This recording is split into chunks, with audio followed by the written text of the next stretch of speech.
వెలుగు సంక్షేమ సంఘం అధ్యక్షులు శ్రీ అల్లింగం రాజశేఖర్ మరోసారి తన గొప్ప మనసును చాటుకున్నారు. ఎయిడ్స్ వ్యాధి అంటేనే చాలామంది భయపడి ఆ వ్యాధి సోకిన వారి దగ్గరకు వెళ్లాలంటే సంకోచిస్తారు.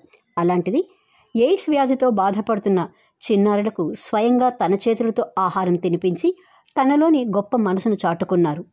చెన్నై అంబత్తూరులో ఎయిడ్స్ వ్యాధి సోకిన చిన్నారుల ఆశ్రమాన్ని అల్లింగం రాజశేఖర్ సందర్శించారు.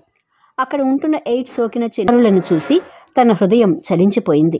వారితో ఎంతో ఆప్యాయంగా పలకరించి తానే స్వయంగా కూరలతో కలిపిన అన్నాన్ని చిన్నారులకు తినిపించి మానవత్వాన్ని చాటుకున్నారు.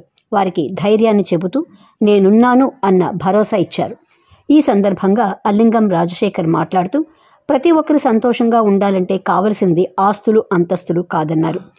కష్టాల్లో ఉన్న వారికి నేనున్నానని చెప్పేవాళ్ళు ఉంటే వారి జీవితం అంతా సంతోషంగా ఉంటుందన్నారు. అలాగే మనం ఆనందంగా ఉంటే మన జీవితం బాగుంటుంది, కానీ మన వల్ల ఇతరులు ఆనందంగా ఉంటే మన జీవితం గొప్పగా సంతృప్తికరంగా ఉంటుందన్నారు.